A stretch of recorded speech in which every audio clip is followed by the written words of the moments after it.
Hello everybody and welcome to another edition of the Best of Pedalshift. On this edition we continue the revisiting of the DC to Cincinnati tour from 2019 with the Best of Pedalshift 167. This was originally podcast actually, June 6, 2019, and it covers the northern half of the Ohio to Erie Trail from Cleveland, Ohio to Columbus, Ohio. It was a brand new trail to me, and it brought new adventures, and it was part of the beginning of crossing the entire state of Ohio by bicycle. But there were some challenges with this one. Detours, headwinds. Did they end up scuttling my plans? I hope you enjoy.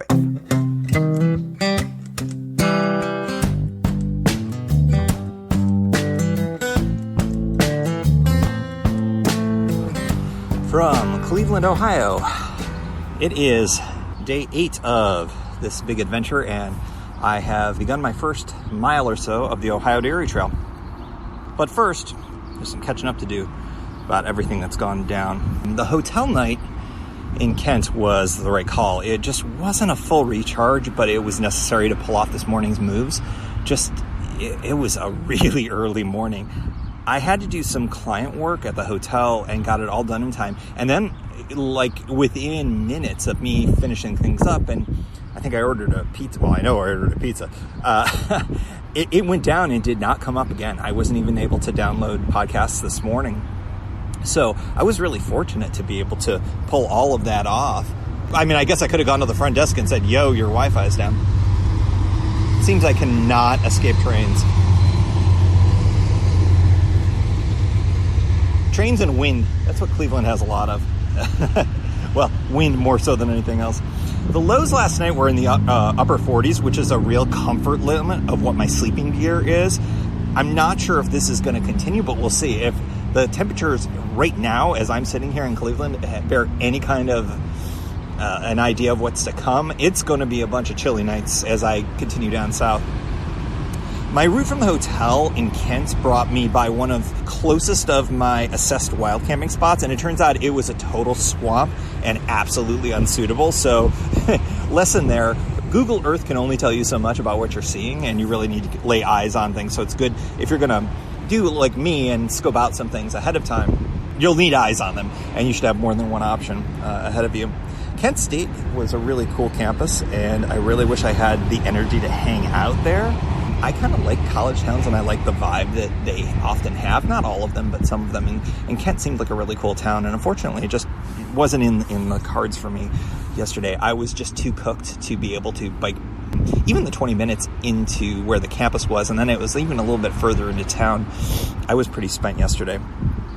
The bus stop at the student center was completely and totally unmarked. And so I was there a little bit early this morning. I got up at 4:15. I'm not sure if I said that yet. To get everything packed up and just to give myself enough time. And I had a surplus of maybe 15 minutes or so, but as I was circling around the student center area looking for a bus sign going, oh my God, what if I miss this bus? I got a little bit anxious, and then I went to Google Maps and I was like, okay, where's the bus stop on Google Maps? And I went to that spot and I was like, you know what? I'm just going to have to put my faith in Google here, which can be a bad idea, as we've all learned, I'm sure. But it ended up being the right spot, and I saw another rider walk up eventually, so it was like, okay, cool, I know I'm in the right spot. And it ended up working out. I was really thankful for the heads up from the Kent State alum who rode in, because frankly, I would have been freaked out because it was one of the shorter buses that came with no bike rack. And when I saw it, I was like, don't worry, they let you put them in the back. And I asked, and it was all no problem. And I kind of jammed the bike in there. It fell over in the middle of the ride. And I was like, wouldn't that be ironic that having the bike, quote unquote, safely in the bus with me would create damage as opposed to having it out front? But it ended up working out. So yes, thank you for the Kent State alum who gave me the heads up on that. I would have had a minor arrhythmic heart condition. It is, as I've mentioned, incredibly cold in Cleveland. Not by Cleveland standards, not by folks who live here. I mean, there's people walking around in t-shirts and stuff, but it's in the 40s, and that's really, really cold for what I was expecting. My mindset was more on summery conditions. I brought my summer weight bag and I brought my fleece liner just in case it got a little bit cold. Well, it's turned out I've needed that every single night that I've gone camping, and I think that As I mentioned, in the upper 40s is at the comfort limit of what that bag can do. The bag alone is a 50-degree bag. And then the fleece liner gives it, I'd say, another, 5 degrees. So we're talking 45 at comfort level. Now, survivability, I'll live. But, when you're going on minimal sleep like I do on these trips, it's nice to go as much as you can. I rolled out of the city center towards the Ohio to Erie Trail mile marker 0 and discovered Cleveland Bagels. They were legit for this Empire State native who had a favorite bagel shop in law school, I kid you not, called Hot Bagels. Here's a little tip. If it's got a fancy name, it's generally not as good. It's got to be a simple name, like, say, Hot Bagels or Cleveland Bagel Company. Really good. And I met a woman who was a baker for her own sweets company out front.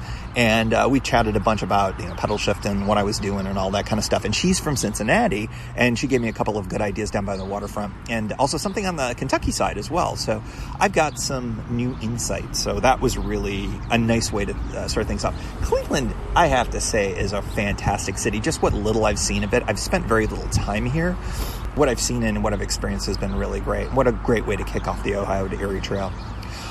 I've got some riding to do. I've got about 55 miles plus, and I'm going to be seeing a listener of the show, which should be fun. And I'll do an end of the day report from somewhere down that direction. Basically, after spending all that time getting up so early, getting the bus up here to Cleveland, I'm basically going to undo all of that and bike all the way further south than where I actually was. But of course, I'll be a little bit further west as well because I'm going diagonally across the state.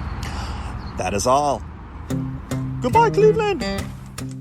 Good evening, end of day 8, May 8th in Doylestown, Ohio. A little bit of a change of plans happened today. I ended up taking the invitation up of a very kind listener, a friend of the show, a Pedalshift Society member, and I'm super grateful for all of that. So Lisa Hart, thank you for putting me up tonight. I will get to the reason why it was above and beyond in one moment here, but I definitely wanted to make sure that I started off by saying thank you, because so many things were only possible because of that generosity. So thank you.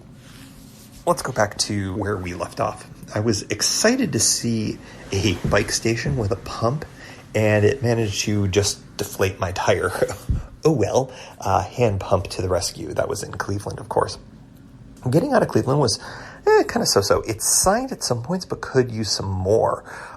And when I say more, I mean a sign that says something along the lines of, hey, this is a trail that goes to Cincinnati. Also, turn here because the trail's not done yet. There was one portion where I think a little bit of extra signage would have been helpful. I ended up down where the trail is going to be, not where it currently is. And that created a little bit of extra time getting out of town, which was fine because I got to see more of Cleveland. One downside to my go schedule is I'm frequently finding that I'm missing out and spending more time in cool places. I think that one thing that I'd like to do for future tours is maybe not try to cover as much ground, but maybe see some more sites. That wasn't the function of this tour. This tour was kind of like, I want to get to as many places as possible.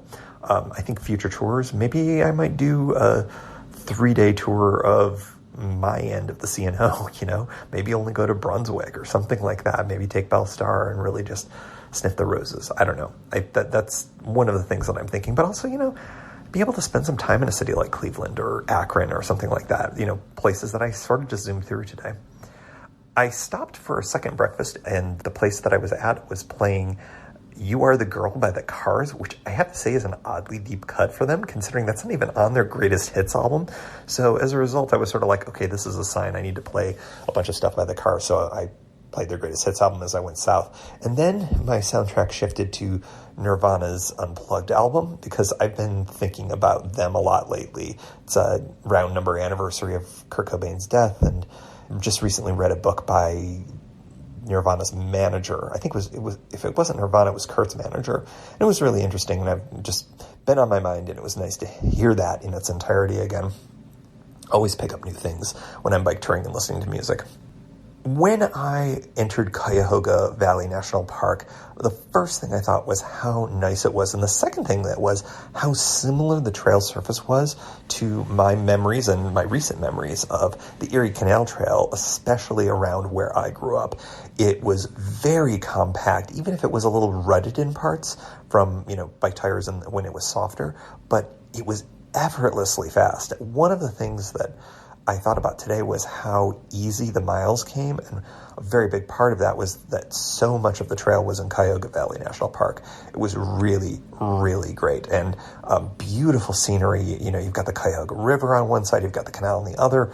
Just some really interesting stuff, very steampunk in some places because it goes through some very industrial areas. What a just a really interesting juxtaposition between the old and the new. It was a real highlight, and I'm told that the trail only gets better going south, and I don't know, I'm just really excited to see more of it. I think if you're in the Cleveland area and looking for a day trip, you could do a whole heck of a lot worse than going down to Akron. You can even take the train back. There's a train. I don't know if it was running today, but you can throw your bike on for $5 and then return. It's really a great ride. Highly, highly recommended even for a quick day trip. And you don't even have to look at it in terms of a bike touring thing if you're in the area and you're not quite ready for overnights or anything like that. Detours were a big part of my day. There are several on the route. It's done, but there are certain areas where there are things going on that are impacting the trail in major ways. There was one incredibly steep hill, or actually two of them, that you had to do as part of the detour, and it was enough to have me hop off the bike because fully loaded on very steep hills was kind of a little more than I wanted to tackle today, even though I was feeling very good. And then I got to a point when I was about 10 miles away from where I was going to be ending for the night. There was another detour, but unlike the other two detours that I went through, there was no signage for an alternate route at all, like none. And when I looked at Google Maps to kind of figure out a road route around, it took me a long time to figure out. Geographically, it's a very challenging area to find a way around. I eventually was able to, but it was on some pretty major roads, and it was a long, long circuitous way around just to get to the next access point on the trail. It's very curious, and apparently this is going to be going on for several more months. I will post my ham-fisted map version of how to get around that because nobody knew. Every other person who was on a bike who came by, and it wasn't a lot. This was, by the way, south of Akron. I think still within the city limits technically, but they were working on the canal and doing it looked like drainage work, but it was like no trespassing, absolutely no admittance kind of a thing, but no indication on where you could go, and it wasn't real easy. So I will put one possible way to do it during rush hour, like it was for me, not real recommended.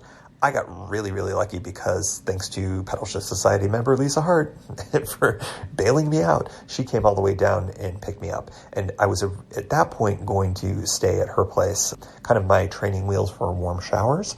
And it worked out really well. I got to meet a friend of hers who she cycles with a lot, her fiance. It was a really fun conversation. We had a really fun time there. And what a great evening.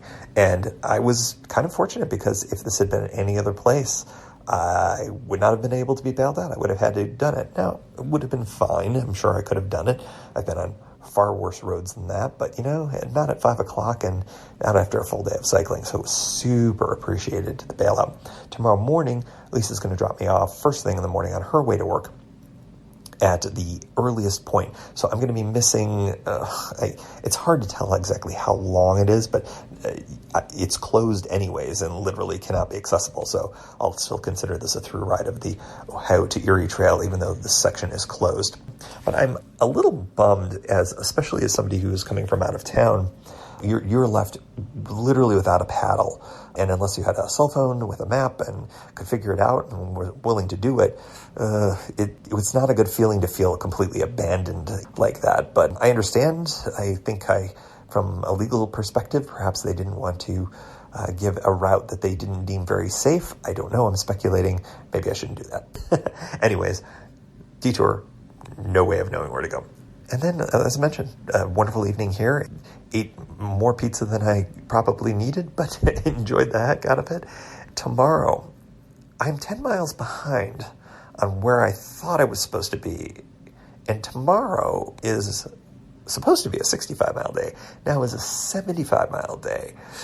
I think we might be calling an audible on where I'll be staying tomorrow night. Much more to come. We'll chat with you tomorrow. From Dalton, Ohio, this is, what is this? Is this May 9th? It is May 9th. Shortened travel day for me today. If you're looking at the map, only did about 30 miles of riding, and part of that was because it was a really, really, really strong headwind kind of day. A great start off to my day, of course. I had a super great breakfast that was prepared by Lisa's fiance, and then she just, it was so nice, so thoughtful to be able to take me to the Manchester trailhead, which is where the closure ends, and I can't get over the hospitality. Lisa also is a warm showers host, so if you are doing the Ohio to Erie Trail and your schedule is aligned, I totally recommend. She's a great conversation as well. Hopefully you get to have as good of a hang as I did, because it was really great. So that really helped me on a day that probably was the one that I was looking at as a potential 0 day a few days ago. It was, you remember I was saying Thursday looks to be big storms. Well, most of them seem to have gone to the north of here, which is good. But the winds that are coming along this front are insane. And at this point, the trail goes to a road route with some not insubstantial amount of hills. And frankly, after 9 days of riding in a row, I think that I sort of have mentally hit the point where I was ready to take a break, especially because of the headwinds. Now, tomorrow, the headwinds will be going away, and it's all good. So, where does that leave me? Dalton, Ohio. I met up with the Michigan guys, and it was just such a great, we were here for hour and a half, nearly 2 hours, just chatting away at the local Wendy's. And it was great to catch up with them. They told me about the southern part of the trail. I told them about the northern part of the trail. It was really, really fun to run into them again, just because a year ago we ran into each other on the Katy Trail, so it was just pure happenstance that this ended up working out. So here I am, Dalton, Ohio. There's no Airbnbs, there's no hotels, but I have a tent. And so I have found a stealth camping spot that I am fairly sure is okay. It's definitely in a spot that it has some potential exposure, but I'm feeling pretty good about it. I had thought about potentially going down the road a bit, but because it's a road route, I'm just not so sure. I haven't done any scoping out to see if there were suitable spots that direction, and I kind of stumbled upon the spot where I'm at right now, did a little scoping around, and although it's a way earlier than I would normally like to set up a stealth camping site, the fact that the storm is potentially blowing in, I think in the end got me to think, all right, let's take advantage of my tent's invisibility cloak, i.e. its green sheath to it, and I covered up my bike with the brown tarp, and well, we're just going to have to see how it goes. Sunset is not for several hours, and I anticipate that this will be fine. I wouldn't have chosen it if I didn't think that there was a strong chance of being okay, but there is a little bit of exposure from the cemetery side. Yes, the cemetery side. I don't know what land I'm on specifically, but it's definitely a spot where it's not a privately held piece of land. It's publicly held, although I don't think it's would be an encouraged activity what I'm doing right now. I, of course, am going to be in and out, and I'll be gone early in the morning. Preferably, I'll be starting to do a pack up right before sunrise and get on out and head on to the hilly routes down to Fredericksburg and Millersburg and some of the others as well. And my goal would be a 50-mile day, which would take me to the campground that I would ordinarily have been scheduled for on that day. So it's sort of plays catch up with everything, and that ends up working out for me, because then the rest of my trip I have no days that are much over 50 miles. I think there was maybe one 54-mile day in there, but that's all very reasonable for my trip. So in any event, I'm feeling pretty good about things right now. I'm definitely quite full. I did grab some more food because I didn't want to have to go back into town so much, just risking coming and going. And plus, I just don't know what's going to happen with the storm. I mean, I got a weather alert that suggested that there was going to be a pea-sized hail and 40-mile-per-hour winds. I'm just not sure if it's going to be here or not. It doesn't look like it because my dark sky app keeps saying that the rain is shifting. But this was the day. These were the storms that I was most worried about. So I think to take the break and do this the way that I did it is the right move. So the adventure of kind of doing another stealth camp, especially in an unexpected way, is kind of fun. Hopefully you will not hear from me later, because if you do, it's because something bad happened. Well, not bad, just suboptimal. May 10th, Millersburg, Ohio. Behind me is some kind of a plant, perhaps a dairy-related company, cheese company of some kind. I'm just coming out of Millersburg Brewing Company, and I had just a wonderful lunch, a really nice time. Good conversation with folks. It was really good. I was there for a couple of hours, and every once in a while you just have one of those wonderful stops, and that just sort of makes bike touring what it's worth, which is awesome. I had said at the end of the last installment that if you heard from me on the same night, that things would be suboptimal, and you didn't hear from me. Things were good. The rain came down as expected, relatively hard, for several hours overnight. Unlike in Confluence, though, earlier in this trip, I didn't have the condensation issue, and I was really happy and really dry. The spot ended up being an absolutely perfect stealth camping spot. Now, as it turned out, since I rode between there and Millersburg, there were definitely other potential opportunities, but I'm really glad that I chose that. I was ready to burn my 0 day, even though it wasn't technically a 0 day. There was a little exposure to the cemetery side if I stood up, and my head came above the pile of down trees where the tent was, basically.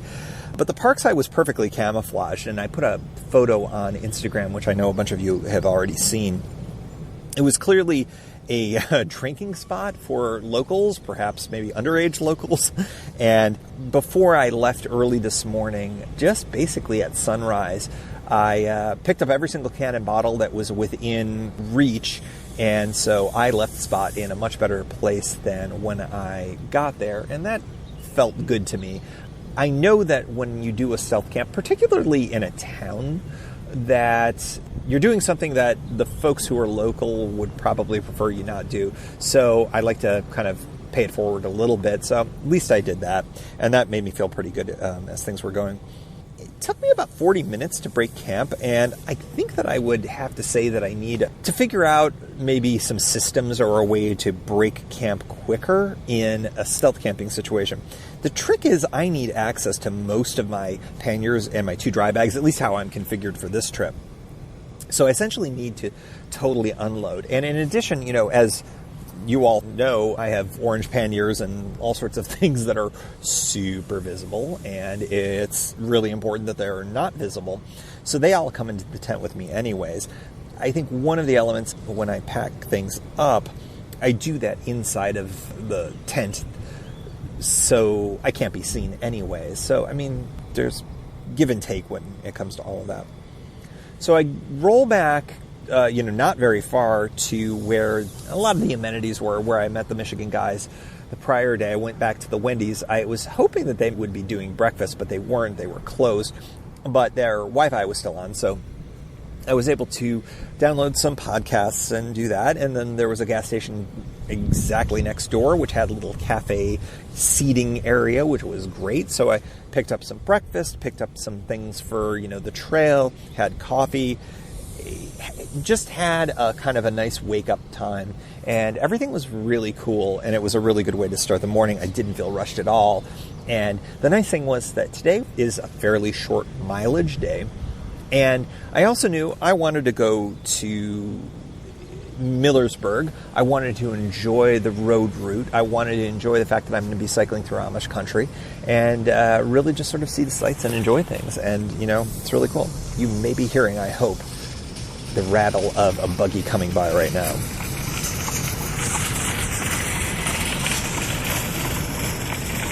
It's fascinating culturally. Try to get a picture while I record this of the buggy going by. Hopefully I'll put that into the show notes of however things end up. There are Mennonites and there are Amish around here, and I need to educate myself on the distinctions between the two different cultures, because my supposition, and I'll educate myself on this, is that folks who are Mennonites will take advantage of technology a little bit more than the Amish will. One of the interesting things on the way here, as I was riding through Amish country, is I was told that the Amish were using electric bikes, so I don't know, but I was passed by a kid on an electric bike, and he gave me a wave. Everybody's super friendly and super gracious. The folks in the buggies, I wave every time, just because we're on non-motorized vehicles, and we're kind of cut from the same cloth, at least with our transportation choices. Because I am entering Amish country, and it really started around Danville, you're starting to see the signature hats, the signature beards, the signature suspenders. I'll talk more about that as I cycle through the trails around here. It's a really interesting, it's a unique setup. The trail that I'm on right now, for probably at least a little bit longer, has a dual lane setup. It's super wide. It's as wide as a vehicular road, really. And the way it's set up is that the buggies and horses, well, basically any horse-driven mechanism is set for one side, and then bicycles and pedestrians are okay on the other side. And it's great. It just fits the transportation needs of the region. It's a meticulously maintained trail. Interestingly enough, you could argue that the horse and buggy side, because it's worn down, it's super smooth, perhaps because of the buggy tires. Just a really amazing surface. I've never seen anything like this, and it's just delightful. What can I say? So today is only about 50 miles total, and it's very cool, very cloudy weather. My high for the day was at midnight, and I went in and I went to, as I mentioned, Millersburg Brewing Company, and had a wonderful lunch. Had a great chat with the bartender. I had a great chat with folks who live, I feel like they said they were further north from here, about an hour away. And really great, but I still have about a little bit less than half of the mileage to go. But the difference between when I walked in and when I walked out, the temperature keeps dropping. The low tonight's going to be in the mid-40s. So again, sort of at my comfort level for the bags and stuff that I have. But, I do have my down vest, and I'm sure I'll be fine. But it's just interesting how much cooler it was than I expected.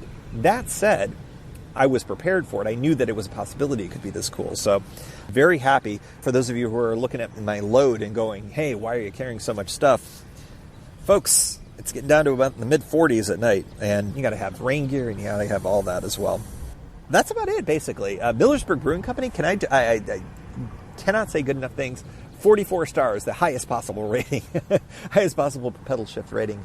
Great beers. The brewmaster, I found at places that brew their own beer that usually they're good in a particular genre, and then there are other beers, they're sort of also rans. Man, I had ran the gamut from sours to a coffee stout to an IPA that was a little fruit forward. Man, all of them really excellent, and I was really, really impressed by what was available there. And then I had a huge plate of nachos with beer cheese on it, and yeah, it was really great. Really friendly folks, and I highly recommend. This was a recommended stop by a number of folks who had done the trail. Recommended. You got to go push up a hill a little bit to get there into the downtown area, but well worth it if you're doing the trail. So Millersburg Brewing Company. We're starting to really kind of Ohio the hell out of this. So, interestingly enough, I wanted to mention one more thing. The Ohio to Erie Trail maps. I am still literally on map 1 of, I think there's 4 of them. They really stretch out map 1 for a very long piece of the state. And then finally I'll be going into map 2 soon, but I'll be like burning through map 2, 3, and 4 over the course of a short number of days. It's just very funny that it's a lot of data in that first map, and then I'll blow through the rest of them as we go along here. I'm going through a town called Kilbuck. I'll get some groceries there because it's the last grocery opportunity. So I'll stop there and I'll get some stuff, and I might even be cooking on my stove tonight. Who the heck knows? I've used it very little. I think I've made like 2 cups of coffee, but I haven't done anything, I think, since maybe the C&O. So, tonight's the night where I might be actually cooking in camp. So one last thing, I think I've mentioned this. There's been a lot of folks who've been asking, how does this trail compare? I feel like I'm still learning as I've been going here, but right now my early take is that it compares very favorably to the Erie Canal Trail just because of the nature of it crossing a state, lots of history, and then lots of different surfaces, including road detours. That's sort of my initial take so far. It'll be interesting as I go through Columbus, and then as I approach Cincinnati. I mean, it sounds like there's only amazing stuff to come. Although I'm missing my folks at home. You're sort of in the last few days of a tour that's been going on for 10 days, and you're like, geez, I feel like I'm just getting warmed up. That's how it happens. It's the end of the day here on May 10th, the 10th day of riding, and I am in Bridge of Dreams, which actually is probably not the name of the town. Gann, I believe, is the town, or Kilbuck. No, I'm away from Kilbuck. We'll call it Gann, Ohio, at Bridge of Dreams. New county, this is Knox County, and it's a perfectly lovely little spot. I'll talk about that in a little bit. Backtrack a little bit. The road route from where I was wild camping down to Fredericksburg was really not bad at all. In fact, I found it to be really quite pleasant. Mostly rolling hills. Maybe there was like one steep one here or there, but for the most part, it was quite good. It was very well signed. Google Maps wanted you to kind of deviate from the signage, and I found myself doing that based just on the looks of what was ahead. And I don't think that you can go wrong doing that, but perhaps the folks who are in the area are more used to folks staying on the Ohio to Erie Trail marked signage routes. Don't know what to say about that, but I thought the signage was quite good in that area. I want to contrast that road route, though, with a road route that I had later after Kilbuck. And it kind of got me by surprise because I wasn't really looking ahead on the maps. I was like, oh, I've got a road route. Oh, it's 8 miles long. Oh, okay, well, no big deal. I think it was Ohio Route 520 or US 520. It was really very meh in comparison. The views were kind of pedestrian, and worse, there was almost no shoulder. And if any spot that there was no real white line. It was more trafficy than the other road route, but it could be that was a time of day thing. But this seemed like an actual thoroughfare rather than kind of backcountry, farm roads. So I know that that's probably a road that is of necessity to connect the trails together, but I wouldn't be surprised if I look back on this entire trip and identify that as my least favorite part of the entire route. But it was fine. I mean, it just wasn't all that great. The headwinds returned, and that really didn't make things that much better. Really very windy both before and after the storm. The one thing that's very different, though, is that it's quite cold. And I heard from the Michigan guys, they made it up to Cleveland and said it was bone chilling up there. Here, we never got out of the... I think it's been getting steadily colder as the forecast had suggested. I haven't looked at the temperature right now, but I have no doubt that it's in the 50s, and it's looking to go into perhaps as low as the mid-40s tonight. So I'm planning on not only being in both sleeping bags completely, but bundling up in there as well and wearing my down vest. So I think between all the things, and I also have a hat as well, which I'll of course wear. So I'm sure I'll stay plenty warm when all is said and done. The tent was very wet coming out of the bag, which I expected because it was a pretty wet morning. But it seems to be drying pretty well right now. It would be nice if it was completely 100% dry on the outside when everything was all done. One of the things that was really interesting about today is these trails have been fully paved. There's been, I think there was maybe one small section where it was the crushed limestone surface, but it was only on actually one side of it. Very, very good asphalt for all of these trails. So it's been a very fast day when I've been riding, except for the whole headwind thing. But quite good. The feature of the trail that I'm on right now, which is the Holmes Trail, which I found very interesting. So getting off of that Route 520, finally getting on the trail, it was this long, probably 3 to 4 miles of uphill. Not terrible, but definitely, you had to kind of pedal into it. That's my tarp that's drying out, if you can hear it. but not unlike the gap coming out of Cumberland. It was just a long uphill. And of course, what comes up must come down. And on the other side of this gigantic hill, I had a nice big, maybe 2 miles. I don't think it was quite as long, a descent, which was really nice because my legs were tired at that point. So it was good. I've really enjoyed that part. The one thing that I find interesting about this Ohio to Erie Trail is that it's not all flat. On the Katy Trail is pretty much all flat. There's a little bit of hillage here and there. Hillage, is that a word? So it's nice to have the varied terrain. I really, really enjoy that element, a nice change of pace.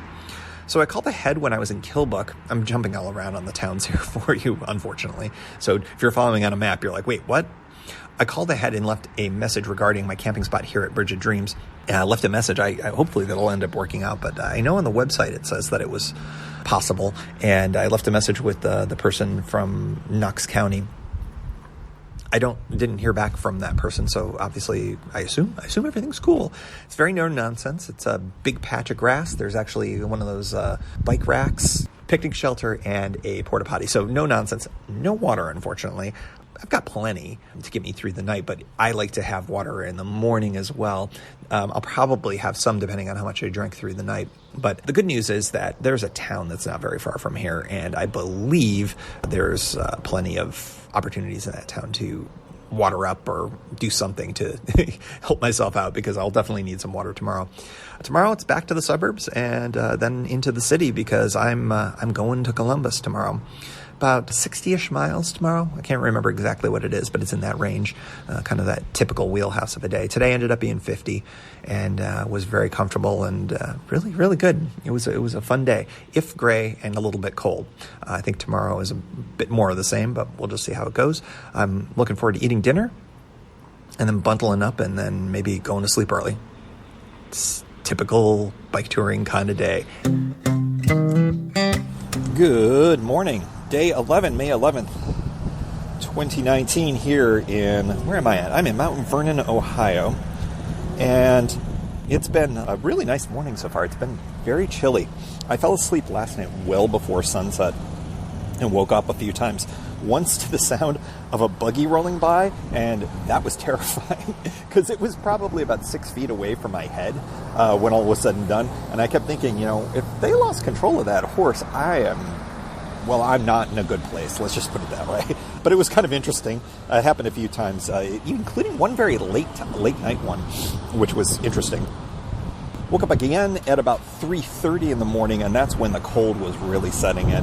I was wearing multiple layers, including, my vest, my wool sweater, a little of everything. And it was fine. It's just, that usual thing where it's like if there's a little crack in your sleeping bag armor, it does seep in there. But it was great. I was able to sleep on and off again, basically until about 7 a.m., which is sleeping in for me. And I felt really refreshed. Took about an hour to pack everything up real well. Much better look than yesterday, since it wasn't such a rushed pack job.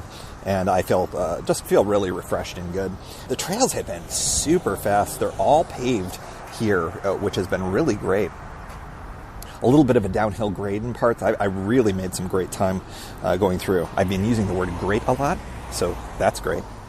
I aired up my tires and took off a couple of reflectors that were on my pedals. The ones that, they're on kind of the narrow forward and backward sides of most flat pedals. They've been creaking away a lot, and I noticed that both of these reflectors had lost their nuts over time, and I think that's part of it. I'm also noticing a few creaks from my chain, so I'm probably going to lube that up before I get really going again here. Aired up the tires as well. Did that in the town where Kenyon College is, which is Gambier, Ohio. And I didn't realize it until I was leaving town, but then saw a few Kenyon references, and I was like, wow, there's a lot of Kenyon shirts around here. And then I realized, it's where Kenyon is. That's where a couple of my friends went. So I shot them a quick shout there. Beautiful little town. Ran into Tom, who reached out, was it yesterday? Maybe it was the day before, actually. He does marketing for the Ohio to Erie Trail. And he said he was leading a ride in the opposite direction from Vernon, that we might be able to meet up and get a picture. I guess they'll put it up on the Ohio to Erie Trail website. It was really cool to chat about them, chat about the trail, and chat about what was to come. And the folks there, I always love getting the local advice on things, especially when it comes to beer, folks, especially when it comes to that. So look for potentially a picture of me looking disheveled as hell, probably on the OTET website. As I mentioned, I'm in Mount Vernon, and I took a quick little break here, got some Wi-Fi at the McDonald's, and got an iced coffee. And so I got an eye to stop in Westerville. I got to figure out what the mileage is. I think it's less than 60 miles today. It's in the 50s. So I think I'm making great time. So I have an Airbnb tonight, and I told them that I'd be checking in about 5. I've got a lot of time to play with. That's in Columbus, in the north side of Columbus. So that gives me some time to go to Westerville. Maybe I'll do some laundry. I thought about doing laundry here in Mount Vernon, but I don't know. I feel like I want to kind of keep going. The trails, it's a weekend, I suspect, on this really nice day. It's beautiful and sunny, even if it's a bit chilly. It's a big topping out in the mid-60s. I expect to run into a lot of other folks on bikes, especially as I get closer to Columbus, I would imagine. So I figure that'll slow me down a little bit too. But great riding so far. Really enjoying it today.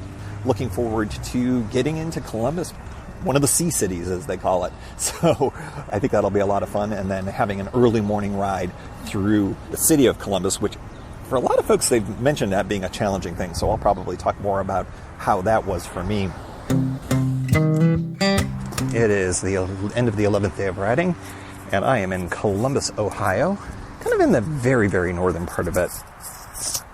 And I am here to give you the final setup for day 11. The rest of the day of riding from when we last let off in the Mount Vernon area, it went super fast. It was a really interesting series of trails, like a ton of them. I lost track. I think it was 4 or 5 different trails that were a part of the OTET. By the way, if you hear me saying OTET, that's the acronym for Ohio to Erie Trail. So I don't think I've ever said that, and it may be perfectly obvious, but the Ohio to Erie Trail is a series of road connections, minimal, and tons of pre-existing trails. And today, like I said, I think it was like 4, 5, 6 of them. One of my favorite ones was the Heart of Ohio Trail, which is one that tends to get a lot of love. But for me, it's the acronym. It's HOOT, Heart of Ohio Trail. Love that. I don't know why I love that. There was also a really nice, I think it was about a 10-mile road route today. And normally I think that in large trail networks like this, the road routes are kind of looked down upon a little bit. I feel like folks kind of try to explain away. It's like, oh, well, we're mostly trails, but yeah, there's a couple of road routes. Sometimes the road routes are really kind of nice, and I appreciate them going through some interesting areas. This was really farmy and interesting, just visually pretty stunning. I really liked it. The road was really nice. The vehicular traffic was minimal, and when it was there, they were extra respectful because they must be very used to a whole bunch of jerks like me on a bike. So that was really cool. I for whatever reason, I felt like I wanted to do some juxtaposition on the music selection, because I was getting tired of all the podcasting people yakking at me, because, like, you know how it is with podcasters yakking at you. So I decided to play some hip-hop music from the 90s, and it was so cool. It was just a really interesting juxtaposition, a little Jay-Z, a little Tribe. It was kind of fun. I really enjoyed that on the road route. Somehow it worked. Westerville, there is a campsite on the far side of Westerville, on the, I think, east of it, that I was originally going to be at, and I think I mentioned this.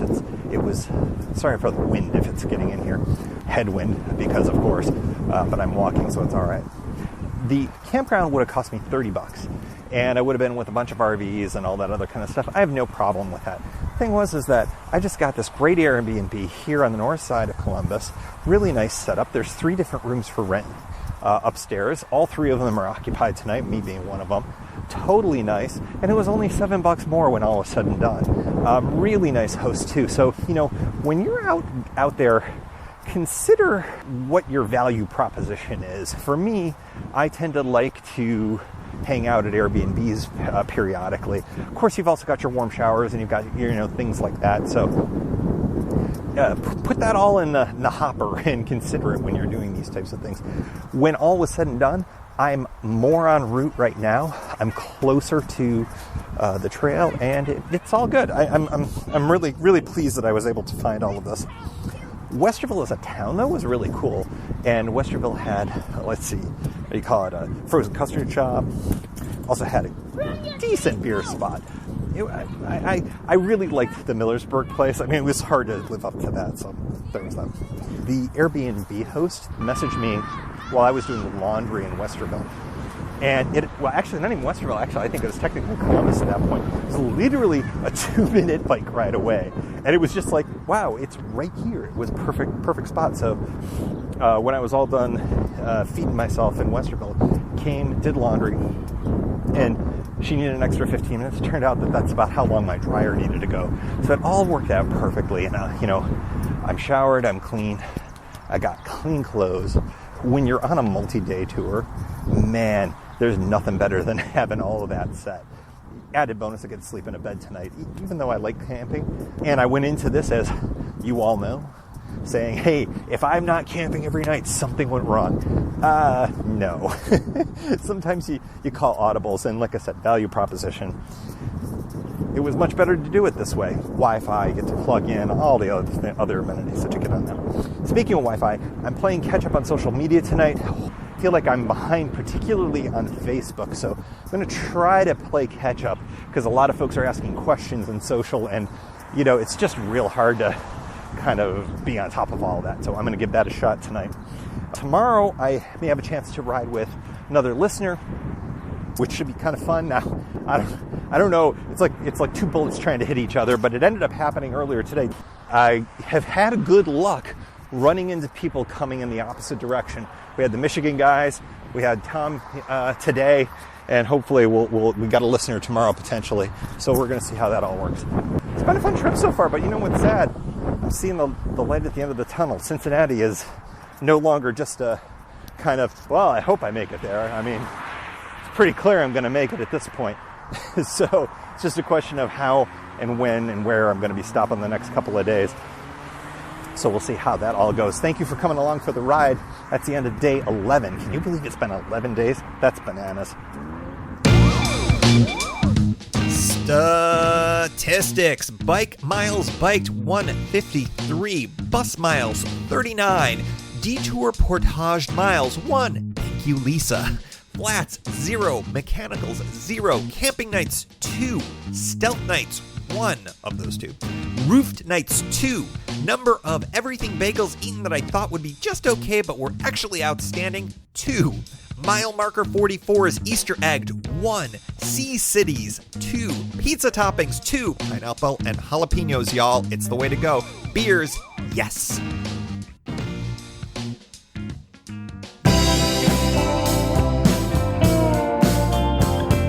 Thank you for joining. You can find Pedalshift at pedalshift.net for more great bicycle touring content.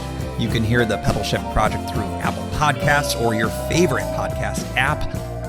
Opening music courtesy of Jason Kent off his self-titled album. The track is called America. Check out his band Sunfield's latest release, Mono Mono, wherever cool music is available.